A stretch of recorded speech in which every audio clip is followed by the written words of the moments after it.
Corona की रफ्तार धीमी होते ही वैक्सीनेशन अभियान में तेजी। पटना में पहली बार 24 घंटे काम करेगा वैक्सीनेशन सेंटर। बेतिया में ट्रेन से कटकर 3 लोगों की दर्दनाक मौत, आत्महत्या की जताई जा रही आशंका। और डीटीवी भारत की खबर का हुआ असर, आदिशक्ति फिल्म ने उतारा खेसारी का विवादित गाना।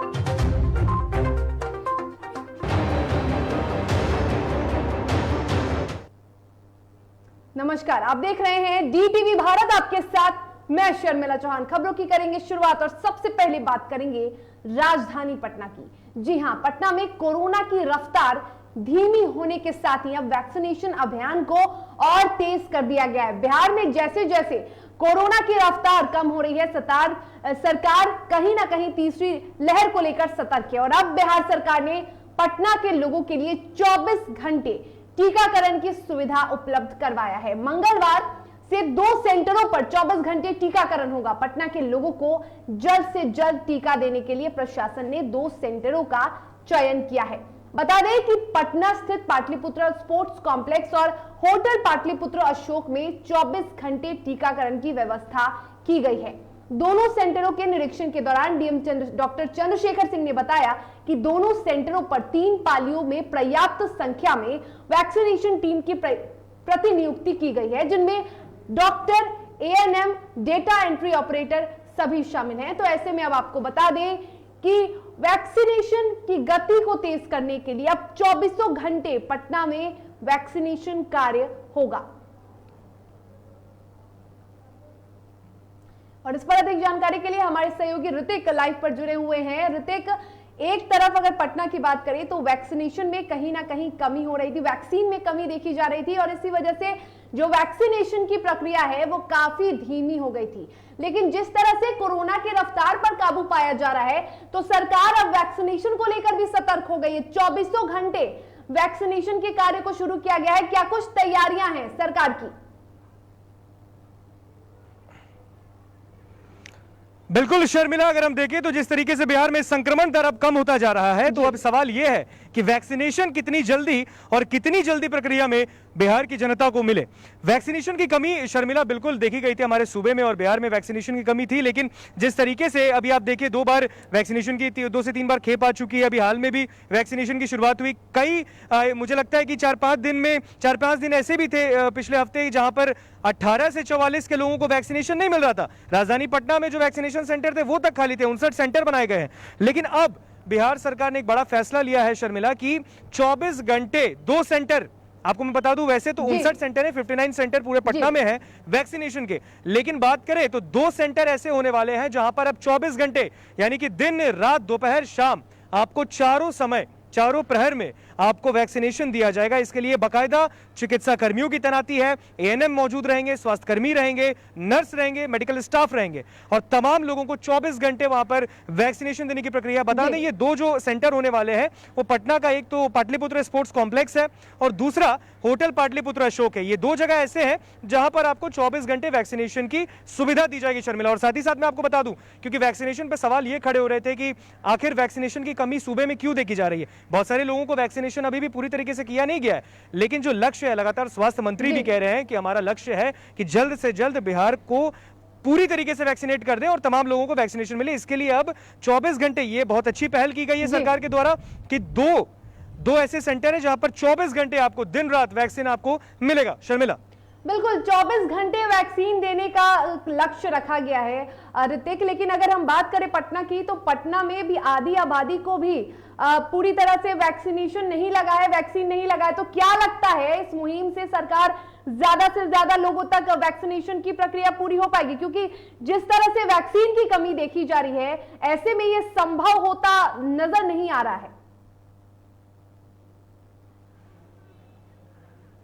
बिल्कुल संभव होता तो नजर नहीं आ रहा शर्मिला, लेकिन ये पहल है, ये शुरुआत की गई है बिहार सरकार की तरफ से और बिल्कुल अगर ऐसा होता है तो हमारे लिए बहुत अच्छी बात है और लोगों के लिए, बिहार की जनता के लिए बहुत अच्छी बात है कि कम से कम देखिए वैक्सीनेशन होना जरूरी है। लगातार स्वास्थ्य मंत्री कह रहे हैं, नीतीश कुमार बिहार के मुख्यमंत्री वो तक कह रहे हैं कि हम चाहते हैं कि वैक्सीन सबको लगे और जल्द से जल्द लगे। हाँ, बात जो आपने बोली शर्मिला की शॉर्टेज है, वैक्सीनेशन की शॉर्टेज तो है।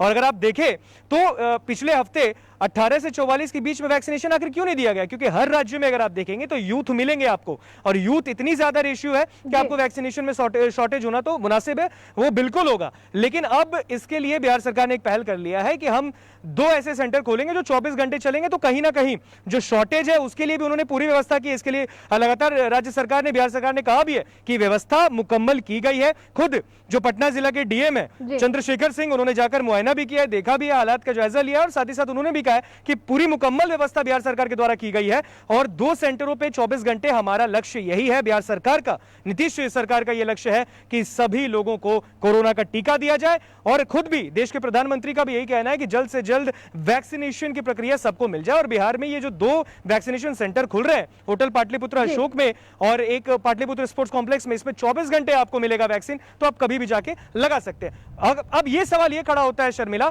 कि बिहार सरकार के लिए एक चुनौती भी है कि इतनी जल्दी आप किस तरीके से लोगों को वैक्सीनेट करते हैं, क्योंकि अगर आपने पहल तो कर ली है तो सारी मुकम्मल व्यवस्था, जैसा कि वो दावे कर रहे हैं कि जो मुकम्मल व्यवस्था है वो पूरी। पटना की अगर हम बात कर लिए तो पटना में करीब 65 लाख की आबादी है, और ऐसे में अभी आधी आबादी को भी वैक्सीन नहीं मिला है। और जब से सरकार ने ये घोषणा की है कि 18 साल के ऊपर के जितने भी लोग हैं, 44 वर्ष के लोग तक ले सकते हैं वैक्सीन, तो 18 वर्ष के युवाओं की बात कर ले तो उसके बाद से वैक्सीनेशन में लगातार शॉर्टेज देखा जा रहा है। और अब तो 45 साल से अधिक की उम्र वालों को भी वैक्सीन नहीं लग रहा है। लेकिन 24 घंटे जो सरकार ने लक्ष्य रखा है, तो बड़ा सवाल यह है कि तैयारियां क्या मुकम्मल है, और बड़ा सवाल यह भी है कि क्या वैक्सीन की जो डोज है वो पर्याप्त है। क्योंकि 24 घंटे तो ठीक है, 24 घंटे वैक्सीनेशन होगा, लेकिन क्या इससे जो आबादी है उससे पूरी तरह से वो वैक्सीनेशन का लाभ ले पाएंगी, ये बड़ा सवाल है ऋतिक। सवाल तो बिल्कुल है, और सवाल का जवाब तो सरकार को ही देना है शर्मिला। आप और हम बस ये कयास ही लगा सकते हैं कि जल्द से जल्द लोगों को टीका लगे। और सरकार ने दावा तो किया है कि हम इसीलिए तो 2 घंटे आपको 2 ऐसे सेंटर खोल रहे हैं कि 24 घंटे वहां पर मुकम्मल व्यवस्था की जाएगी, आप जाइए वैक्सीन लीजिए, कोरोना का टीका लगवाइए। पर बात यह थी कि हर बार, अगर आप पिछली बार भी देखें जब बिहार में कोरोना का टीका लगना शुरू हुआ, 18 से 44 का जो मार्जिन है वो ज्यादा है शर्मिला, और यहाँ पर इसलिए शॉर्टेज हुआ।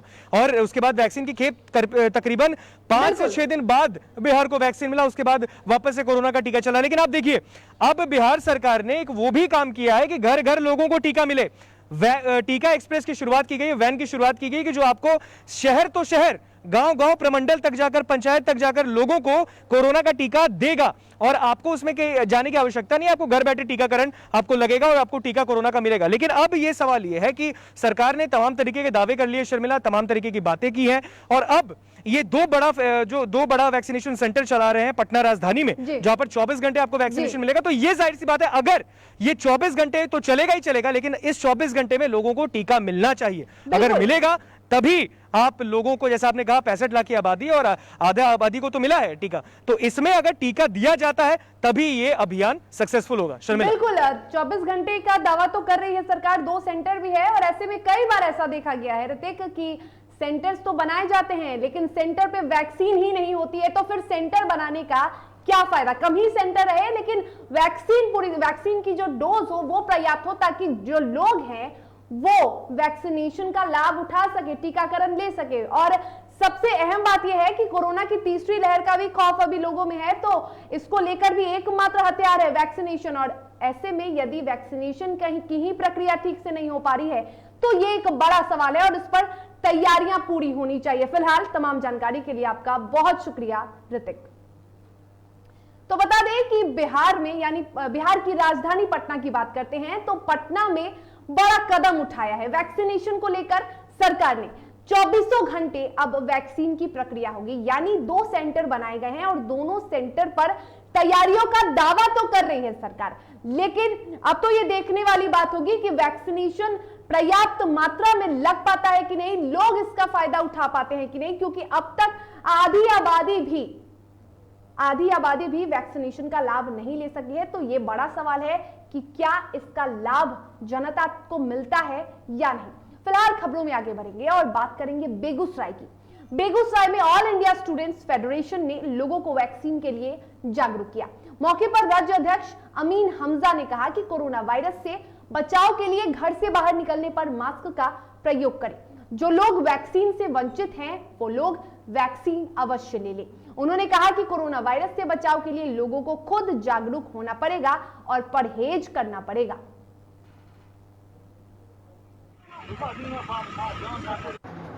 जिस तरह से कोरोना महामारी लगातार अपना पांव पसार रही है और पिछले दिनों कोरोना महामारी के सवाल पर हमारे संगठन ऑल इंडिया स्टूडेंट्स फेडरेशन ने सरकार से कहा था, मांग किया था कि सबों को फ्री में वैक्सीन की व्यवस्था किया जाए। सरकार ने कुछ हद तक किया, लेकिन अभी कहीं भी फ्री में वैक्सीन मुहैया नहीं कराया जा रहा है और सरकार के द्वारा किसी भी तरह का कोई भी पहल, चाहे वो प्रशासन के द्वारा हो, चाहे वो कहीं से हो, इस बात के लिए कहीं पहल नहीं किया जा रहा है, जागरूक नहीं किया जा रहा है। और दरभंगा में लॉकडाउन 4 के बीच दुकान बंद कराने गई नगर थाना की पुलिस को स्थानीय लोगों ने खदेड़ दिया। दरअसल टावर चौक पर एक दुकान बंद कराने को लेकर रविवार को नगर थाना पुलिस और दुकानदारों के बीच भिड़ंत हो गई और उसके बाद पुलिस ने दुकानदारों की पिटाई कर दी। पिटाई के बाद दुकानदार आक्रोशित हो गए और उन्होंने टावर चौक को जाम कर पुलिस को घेर लिया। बाद में दुकानदारों ने पुलिस को काफी दूर तक खदेड़ कर भगा दिया। दुकानदारों का आरोप है कि पुलिस ने बेवजह उनकी पिटाई की है।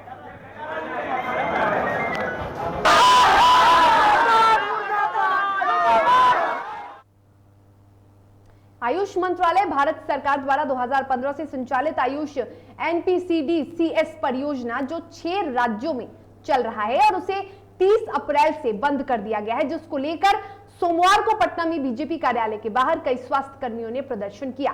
प्रदर्शन कर रहे स्वास्थ्य कर्मियों का कहना है कि हम 5 साल से काम कर रहे हैं, लेकिन अब इसे बंद कर सरकार ने हमें बेरोजगार कर दिया है। हमने अपने जीवन का 5 साल सरकार को दिया और सरकार ने हमें सड़क पर ला दिया।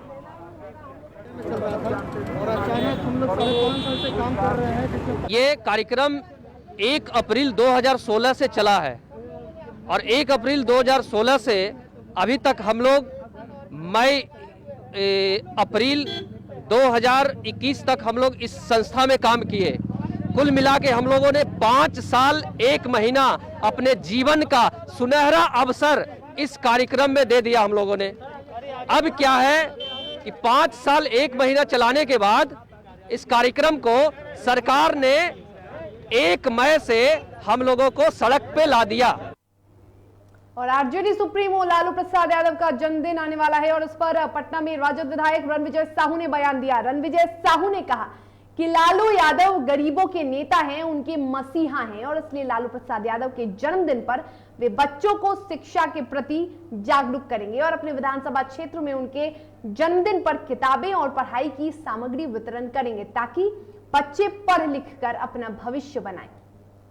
ये हमारे गरीबों के मसीहा और राष्ट्रीय जनता दल के राष्ट्रीय अध्यक्ष, हम गरीबों की आवाज़ माननीय लालू प्रसाद जी का जन्मदिवस है।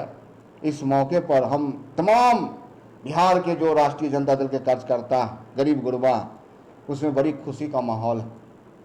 हम लोग लॉकडाउन का जो गाइडलाइन है 8 तारीख तक लॉकडाउन का घोषणा है बिहार में। इसके बाद आगे का क्या घोषणा होता है उस आधार पर हम उनका, अगर घोषणा होता है लॉकडाउन अगर खत्म किया जाता है तो हम लोग निश्चित तौर पे व्यापक तौर पे उनका। और आपको बता दें इस वक्त की बड़ी खबर यह है कि खेसारी के खिलाफ पंकज ने मामला दर्ज करा है। बता दें कि खेसारी लाल यादव के खिलाफ पंकज मुकदमा दर्ज कराएंगे। ये वही पंकज है जिनकी पिटाई की गई थी, जिन्होंने ये आरोप लगाया था कि खेसारी लाल यादव ने के द्वारा उनके जो लोगों के द्वारा उनकी पिटाई की गई है। कई अन्य लोगों पर भी मुकदमा दर्ज हो सकता है। आपको बता दें कि खेसारी लाल के यादव, अखिलेश के भी खिलाफ मुकदमा दर्ज होगा। सैकड़ों लोगों के साथ थाने पहुंचे हैं पंकज। तो पंकज ने खेसारी लाल यादव के खिलाफ मामला दर्ज करा है। पंकज ने भी खेसारी लाल यादव की बेटी को लेकर एक गाना बनाया था जिस पर यह विवाद शुरू हुआ। मारपीट के बाद पंकज ने माफी भी मांगी, लेकिन आपको बता दें कि पंकज की पिटाई की गई थी और उसको लेकर एक बार फिर से कह सकते हैं कि खेसारी के खिलाफ पंकज मुकदमा दर्ज करवाने वाले हैं। खेसारी लाल यादव की मुश्किलें अब बढ़ चुकी हैं, तो खेसारी लाल यादव अखिलेश पर भी मुकदमा दर्ज होगा और उसके अलावा भी कई लोगों पर मुकदमा दर्ज होने वाला है। कई अन्य लोगों पर मुकदमा दर्ज हो सकता है। आपको बता दें कि बड़ी खबर इस वक्त की हम आपको बता रहे हैं, जहां सैकड़ों लोगों के साथ थाने पहुंचे हैं पीड़ित गायक पंकज। तो पंकज ने खेसारी लाल यादव के खिलाफ एक गाना बनाया था और खेसारी लाल यादव की बेटी के फोटो का भी इस्तेमाल किया गया था और उनके खिलाफ एक गाना बनाया गया था जिस पर खेसारी लाल यादव काफी नाराज हुए थे और उन्होंने एक वीडियो पोस्ट किया था जिसके बाद उन्होंने पंकज की पिटाई भी की थी। और इस पर अधिक जानकारी के लिए बक्सर से हमारे संवाददाता सुमित फोन लाइन पे जुड़े हुए हैं। सुमित, पंकज ने खेसारी लाल यादव के खिलाफ मामला दर्ज करा दिया है। जी, सूत्रों से यह जानकारी मिल रही है कि तकरीबन 100 से 150 लोगों की संख्या में पूरा हुजूम जो है वहां से निकला है और थाने अभी पहुंच रहा है। और अब पंकज के द्वारा खेसारी लाल यादव तथा उनके जो गुर्गे हैं उनके खिलाफ अपहरण तथा मारपीट का मामला दर्ज कराया जाएगा। सूत्रों से जानकारी मिल रही है। बिल्कुल सुमित, ये भी आरोप है कि खेसारी लाल यादव के जो आदमी है वो पंकज के घर पहुंचे थे, वहां उनकी पिटाई की थी, उनके साथ बदसलूकी की थी और उनके घर परिवार वालों को भी धमकी दी थी। इसको लेकर आपत्ति जताई गई थी और इसको लेकर ही वो मामला दर्ज कराने पहुंचे हैं। जी बिल्कुल, ये पंकज सिंह के द्वारा जो ये गाना गाया गया था उसे लेकर के ही इतना सारा बवाल मचा हुआ है, जिसको लेकर के उनके पंकज सिंह के माता पिता को ही पुलिस के द्वारा थाने पर बुलाया गया और उन्हें धमकाया गया है। दूसरा, पंकज को एक तरह से कह दिया कि उठा करके और एक जगह ले जाकर वहाँ पर उनके साथ मारपीट की गई है। लाइव करवा करके ये मारपीट हुई है, फेसबुक लाइव पर ये मारपीट की गई है, आपको यही बता दें। जी सुमित, खेसारी लाल यादव के अलावा भी कई लोगों पर मुकदमा दर्ज होने वाला है और कई लोगों पर मामला भी दर्ज होने वाला है। जी बिल्कुल, ये उनके जितने भी थे और जितने भी लोग वहां पर मौजूद थे जिन्होंने इस मारपीट को अंजाम दिया है, निश्चित तौर पर ही पंकज सिंह के द्वारा ये सूत्रों से जानकारी मिल रही है कि अपहरण तथा मारपीट का मुकदमा दर्ज कराया जाएगा और ये बस कुछ ही देर के बाद ये मुकदमा दर्ज कराया जाएगा। जी बिल्कुल, तमाम जानकारी के लिए आपका बहुत शुक्रिया। पल पल की जो अपडेट्स हैं वो आप लेते रहिए सुमित। फिलहाल तमाम जानकारी के लिए आपका बहुत शुक्रिया। तो आपको बता दें कि पंकज जो कि पीड़ित गायक हैं, खेसारी लाल यादव के खिलाफ मुकदमा दर्ज कराने पहुंच चुके हैं। सैकड़ों लोगों के साथ थाने पहुंचे हैं पंकज। खेसारी के साथ अखिलेश पर भी मुकदमा दर्ज होगा।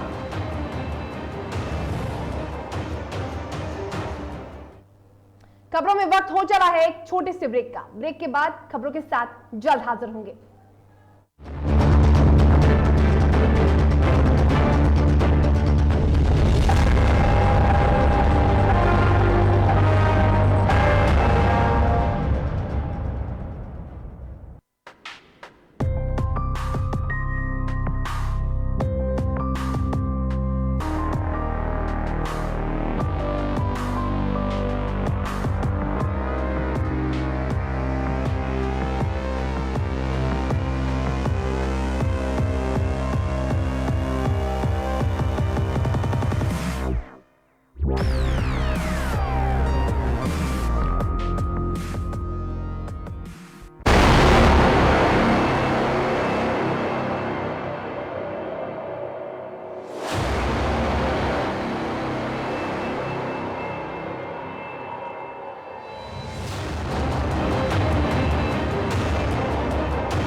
और ब्रेक के बाद एक बार फिर से आप सभी का स्वागत है। खबरों में आगे बढ़ेंगे, बात करेंगे गया की, जहां जिले के बिशुनपुरा गांव के में डायरिया से 1 दर्जन से अधिक लोग बीमार हो गए हैं। सभी लोगों को शेरघाटी अनुमंडलीय अस्पताल में इलाज के लिए भर्ती कराया गया है। चिकित्सा प्रभारी डॉक्टर उदय कुमार ने बताया कि प्रखंड के बिशुनपुरा गांव के 1 दर्जन से अधिक लोग बीमार हो गए हैं। सभी लोगों का अनुमंडलीय अस्पताल में उचित इलाज किया जा रहा है। आए हैं और हमारा काल ने पानी ने कुछ है बीमारी की कहा है, कल से परसों से ऐसे हो गया, 2 गो तो गुजार गया है। और तेसरा ने सब पटौर है, बैठे नहीं उल्टी हुई थी। कैसे? अब कौन कैसे बोलते हैं, जहाँ का मालूम था का खैला हल? कहाँ कुछ खाइए न कल और रतिया कैलो आओ फिर बिने से वो लगल रातिया 4 बजे रातिया से शाम के सब कोई के? हाँ पूरा गांव के? हाँ पूरा गाँव में हो। ऐसे तो डायरिया जल जनित बीमारी है। अशुद्ध जल मैंने पीने से या अशुद्ध जल किसी भोजन बनाने से ये दली हो जाता है। अब इन लोग के खान पान में क्या दिक्कत हुई कल इसको देखेंगे समझेंगे, और ज़्यादा संभावना है कि जल से ही अच्छा जल न मिलने से, जिसको शुद्ध कहिए चाहे बढ़िया कहिए, मैंने वो पानी न पीने से ही हुआ। और बेतिया में ट्रेन से कटकर 3 लोगों की मौत हो गई। घटना के बाद से मौके पर अफरा तफरी का माहौल हो गया। मृतकों में 2 युवती और 1 महिला शामिल है। बता दें कि चनपटिया और बेतिया रेलवे स्टेशन के बीच महना ढाला से लगभग 200 मीटर की दूरी पर यह हादसा उस वक्त हुआ जब आनंद विहार से मुजफ्फरपुर जा रही संपर्क क्रांति सुपरफास्ट ट्रेन वहां से गुजरी। मौके पर पहुंची पुलिस ने तीनों शवों को कब्जे में ले लिया है। यह भी आशंका जताई जा रही है कि तीनों ने आत्महत्या की है।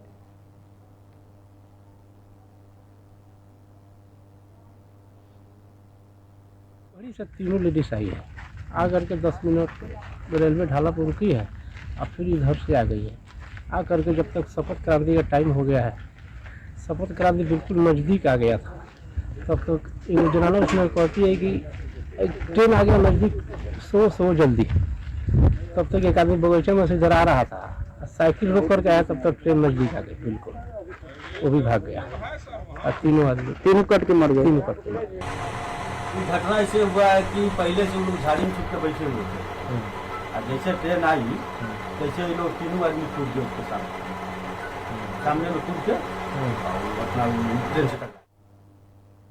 बेगूसराय की हमारी पंचायत में भूमि विवाद के कारण आरोपी ने घर में घुसकर महिला की पिटाई कर दी।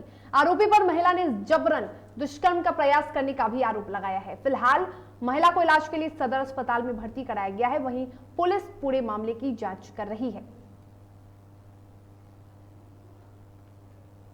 बेगूसराय में पुलिस ने शराब कारोबारियों पर बड़ी कार्रवाई की है। दरअसल पुलिस ने छापेमारी कर भारी मात्रा में विदेशी शराब बरामद किया है। बताया जा रहा है कि गुप्त सूचना के आधार पर यह कार्रवाई की गई है और इस दौरान पुलिस ने एक आरोपी को भी गिरफ्तार किया है, जबकि अन्य 4 आरोपी फरार हैं।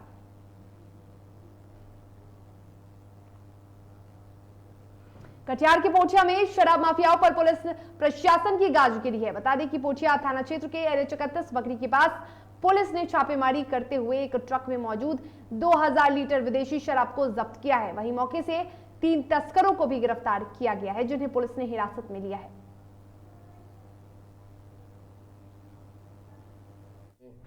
गुप्त सूचना के आधार पर मद्य निषेध इकाई बिहार पटना को गुप्त सूचना मिली थी कि बंगाल से पटना लाया जा रहा है। उसी संबंध में पटना के मद्य निषेध इकाई और हमारे कटिहार जिला के पुलिस जो पोठिया OP के थी, संयुक्त रूप से NH पर बखरी के नज़दीक एक हिमाचल प्रदेश नंबर की ट्रक को पकड़ा, जिसमें कुल 225 कार्टून शराब जो 225 लीटर था, और एक स्विफ्ट डिजायर गाड़ी भी बरामद हुआ, जिसमें भी 5 कार्टून।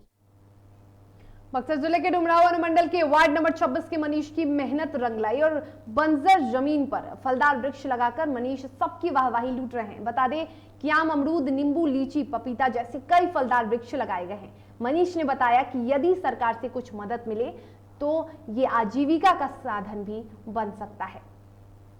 एक युवक जिसने सभी की सोच को पूरी तरह से नकारा साबित करते हुए अपनी सफलताओं का परचम लहराया। एक ऐसा युवक जिसने बंजर भूमि पर लगभग हजारों पेड़ उगा कर दिखाए।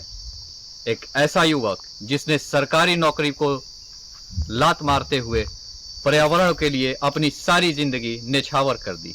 तो आइए वैसे ही हम एक युवक से आज बात करेंगे और जानेंगे उनकी जीवनी और पर्यावरण को लेकर उनकी सोच के बारे में।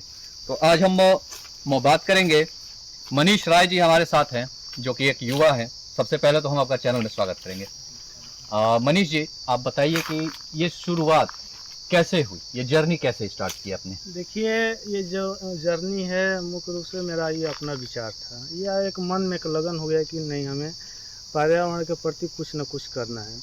थोड़ा सा बचपन में लिया जाए और समय के देखते हुए ये मेरा रुचि पर्यावरण की तरफ दिन प्रतिदिन बढ़ता गया और इसके प्रति इतना लगन हो गया कि अब हम ठान लिए कि हमको पर्यावरण के लिए कुछ न कुछ तो करना है। जैसे शुरुआत में आपसे बातें हुई तो आपने बताया कि ये एक बंजर भूमि थी जी।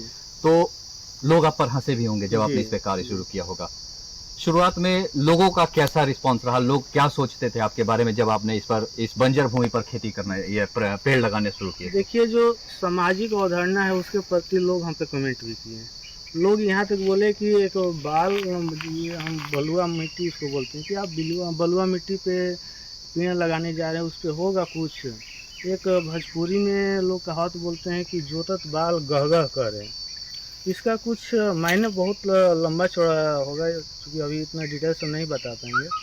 हम जो मेरा लक्ष्य था उसके तरफ हम चलते गए और उसके अनुसार हमको सफलता मिलता गया। लगभग इस बागीचे में कितने जगह पर ये बागीचा है? टोटल इसकी कितनी एक्वायरमेंट की? लगभग 6 या 7 बीघे की यही होगी। और लगभग कितने पेड़ हैं आपके पूरे बागीचे में? इसमें मेरा तो टोटल अपने हाथ से लगाया हुआ है तो मेरा काउंट। और इसी के साथ बुलेटिन में फिलहाल इतना ही। मुझे दीजिए इजाजत। आप स्वस्थ रहिए, सुरक्षित रहिए और देखते रहिए DTV भारत। नमस्कार।